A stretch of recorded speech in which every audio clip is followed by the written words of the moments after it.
வணக்கம். சென்னை புத்தக கண்காட்சியை ஒட்டிய புதுயுகம் தொலைக்காட்சி வழங்கும் சிறப்பு நிகழ்ச்சிக்கு உங்களை அன்புடன் வரவேற்கிறோம். இன்று நாம் ஒரு முக்கியமான ஒரு புத்தகத்தை பார்க்க இருக்கிறோம். இதுவும் ஒரு அறிமுக எழுத்தாளரின் அறிமுக நூல், அதாவது அவர் எழுதிய முதல் நூல் இது, சரிங்களா? அப்படி பார்க்குற போது இது இளங்கோ எழுதிய அம்மா இல்லாத வீடு அப்படிங்கிறது. இது ஒரு கவிதை தொகுப்பு. இந்த ஏழுமலை இளங்கோன்னு சொல்லக்கூடிய இளங்கோ அவர்கள் சென்னை வருமான வரித்துறையில் துணை ஆணையராக பணியாற்றி வருகிறார். ஒரு சிறந்த பேச்சாளர், எழுத்தாளர், நாடக நடிகர், தொழிற்சங்கவாதி, பொது உடைமை இயக்கத்தில் மிகவும் ஈடுபாடு கொண்டவர், பொது உடைமை கொள்கைகளை ஈடுபாடு கொண்டவர். திரு இளங்கோ எழுதுகிற இந்த கவிதை புத்தகம் ஒரு சிறந்த கவிதை தொகுப்பாக வெளிவந்திருக்கிறது. பொதுவாக இளங்கோ அவர்களை அறிந்தவர்கள்லாம் தெரியும். அவருடைய கவிதைகளிலே, அவருடைய பேச்சுகளே ஒரு எளிமை இருக்கும். இப்போ ரொம்ப இயல்பாக பேசக்கூடிய, இயல்பாக எழுதக்கூடிய ஆற்றல் படைத்தவர். அவருடைய முதல் நூல் இது, அம்மா இல்லாத வீடு. இதனை எழுலினி பதிப்பகம் வெளியிட்டிருக்கிறது. இதோட விலை 210 ரூபாய்.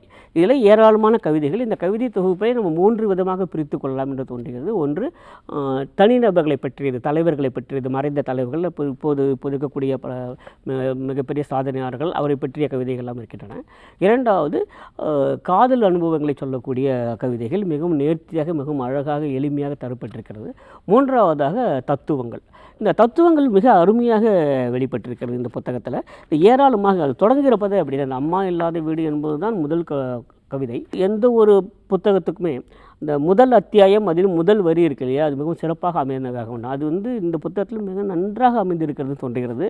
எப்படி ஆரம்பிக்கிறது அப்படின்னா, குருவிக்கூடு போல் சிறிய வீடு அது, ஆனால் எல்லாருக்கும் இடம் இருக்கும். அப்படி தான் தொடங்குது. ஆரம்பமே அப்படி தான். சின்ன வீடு தான், குருவிக்கூடு மாதிரி தான், ஆனால் அங்கே எல்லாருக்கும் இடம் இருக்கும் அப்படின்னு தொடங்குகிற போதே ஒரு நேர்மறையான சிந்தனையை விதித்து விட்டு செல்கிறது ஆரம்பத்திலேயே.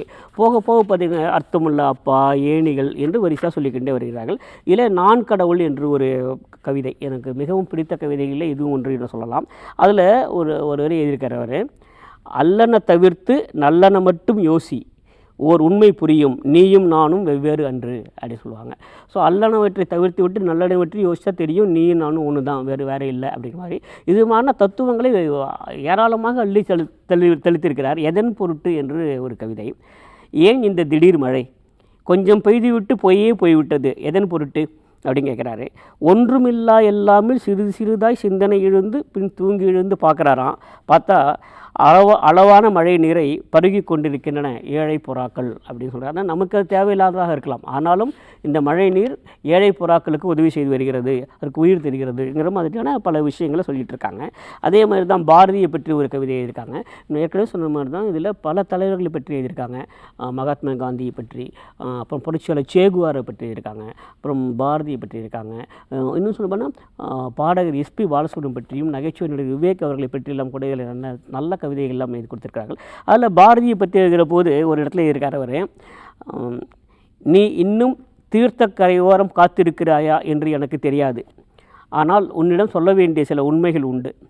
தீர்த்தக்கரையோரம் நிறைய தீர்த்த கடைகள், அவர் எதை சொல்கிறாருங்க புரிஞ்சிருக்கும், திறந்து விட்டோம், ஆதலால் இப்போது நிற்பதும் நடப்பதும் பறப்பது போல் உள்ளது அப்படின்னு இருக்கார். அவர் எதை சொல்கிறாருன்னு புரிஞ்சிருக்கும்னு நினைக்கிறேன். மிக அந்த நகைச்சுவை இயல்பாகவே வந்து கொண்டிருக்கிறது. இந்த புத்தகத்தில் இது மாதிரியான ஏராளமான தத்துவ வரிகளாக இருக்கட்டும், அல்லது கவிதை உணர்வுகளை, காதல் உணர்வுகளை எளிமையாக இயல்பாக எடுத்துச் சொல்வதாகட்டும், எல்லாவற்றும் சிறந்து விளங்குகிறது. அதில் மிக முக்கியமாக சொல்ல வேண்டியது இந்த புத்தகத்தில் இடப்பட்டிருக்கக்கூடிய படங்கள், ஓவியங்கள். இதை வரைந்து கொடுத்தவர் திரு கிறிஸ்டோபர் வசந்த். அவர்களும் வருமான வரித்துறை பணி செய்கிறார்கள். இந்த அட்டைப்படத்தை கூட அவர்கள் வரைந்து கொடுத்திருக்கிறார்கள். மிக நல்ல ஒரு ஓவியர்.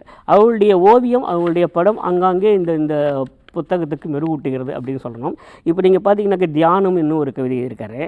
முதியோரிடம் உரையாடுவது, குழந்தைகளிடம் விளையாடுவது, நண்பனின் கோபத்தில் காரணம் காண்பது, எதிரியின் கோபத்துக்கு புன்னகைப்பது, இதெல்லாம் கூட தியானம் அப்படின்னு சொல்லிட்டு நம்ம தியானம்னு என்னன்னு தெரியும்.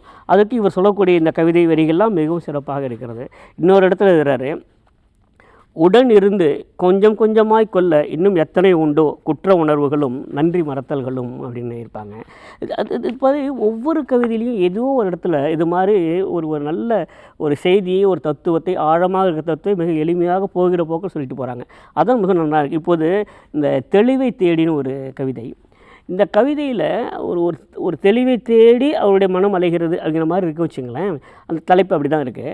ஆனால் அதை முடிக்கிற போது தான் இந்த கவிதை எந்த அளவுக்கு சிறப்பாக அமைந்திருக்கிறது அப்படின்னு தோணுது. உண்மையிலே என்ன கேட்டால் இந்த புத்தகத்தில் மிகச்சிறந்த வரிகளில் எதுவும் ஒன்று சொல்லுவேன். அப்போ சொல்கிறார் அவர் ஆக்சுவலாக, இப்போதுதான் கிளம்பியதா இல்லை இறங்கப் போகிறதா என்று அறிய முடியாவண்ணம் ஒரு விமானம் பறந்து கொண்டிருக்கிறது அப்படி முடிக்கிறாரு.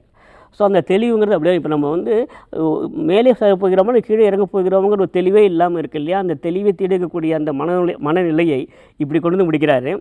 இப்போது தான் கிளம்பியதா இல்லை இறங்கப் போகிறதா என்று அறிய முடியாவண்ணம் ஒரு விமானம் பறந்து கொண்டிருக்கிறது.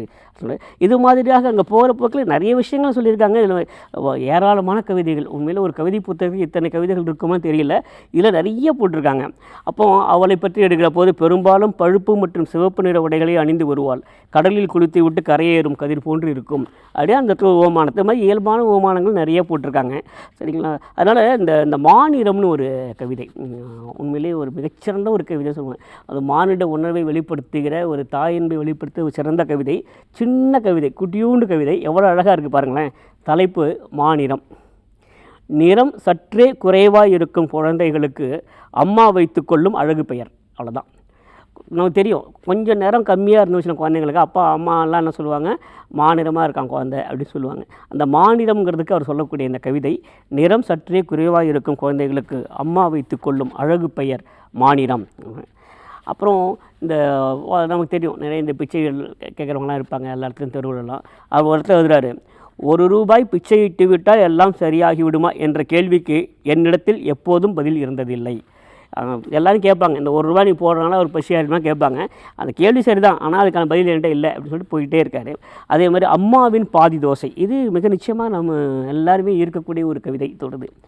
2 தோசை சாப்பிட்ட பின் போதும் என்று சொன்னாலும், 3 தோசை சாப்பிட்ட பின் போதும் என்று சொன்னாலும், இன்னும் பாதி தோசையாவது வைத்துக்கொள்ளடா என்று அம்மாவின் வார்த்தையில் மாற்றமே இருந்ததில்லை. நம்ம 2 சாப்பிட்டாலும் சரி 3 சாப்பிட்டாலும் சரி இன்னும் ஒரு பாதி தோசையாக சாப்பிட்றேன் அப்படின்னு அம்மா சொல்லுவாங்க. இது மாறந்தே இல்லை.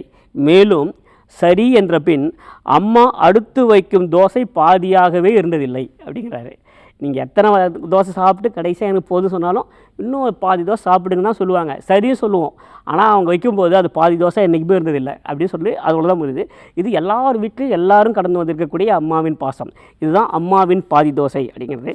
ரொம்பவும் அதேமாதிரி எங்கள் மருத்துவர் டாக்டர் பற்றி வருகிறாரு. டாக்டர் தான், ஆனால் ஒரு கையெழுத்து அவ்வளோ அழகாக இருக்கும் அப்படிங்கிறது. அந்த அந்த மெல்லிய நகைச்சுவை தான் இந்த கவிதை தொகுப்பில் மிக அழகாக இருக்கிறது. எல்லா இடங்களும் இருக்குது. அவருடைய நகைச்சுவை வலியிலும் வாழ தோன்றும் அப்படின்னு எழுதுகிறாரு. என் எல்லா நோய்களையும் போக்கிய பெருமானே, நான் உமக்கு ஒன்றுமே செய்ததில்லை என்ற குற்ற உணர்வு கொண்டு கொண்டே இருக்கிறது, இதற்கு என்ன மருந்து தரப்போகிறாய் அப்படின்னு கேட்குறாரு. இவ்வாறாக பல கவிதைகளில் இவருடைய அந்த நகைச்சுவை உணர்வு, அந்த தத்துவார்த்த தேடல் எல்லாமே வந்து கொண்டிருக்கிறது. ஒற்றை நட்சத்திரம்னு ஒன்று, அதை கடைசியாக முடிக்கிறாரு. இந்த ஒற்றை நட்சத்திரம் மட்டும் அங்கேயே நின்று கொண்டிருக்கிறது, உன்னை போலவே எட்டி போகாமலும் கிட்ட வராமலும் அப்படின்னு முடிக்கிறாரு. இது மாதிரியான ஒரு கவிதைகள். சாக்கியமுனி பற்றிய ஒரு கவிதை, அநேகமாக சாக்கியமுனி பற்றி வரும் வரிதாக தெரியவில்லை இல்லாக்கிறது. எப்போது அப்படிங்கிற ஒரு கவிதை. எப்போது நான் போய்விட வேண்டும் என்று எனக்கு தோன்றியதில்லை, எதற்கு முன்னே போய்விட வேண்டும் என்கிற விளைவு மட்டும் உண்டு அப்படின்னு இருக்காரு. என் மனதில் கவிதைகள் ஒற்று முன்னே நான் போய்விட வேண்டும் அப்படிங்கிறாரு. நிறைவாக ஒரே ஒரு நல்ல கவிதையுடன் நாம் இதை நிறைவு செய்வோம்.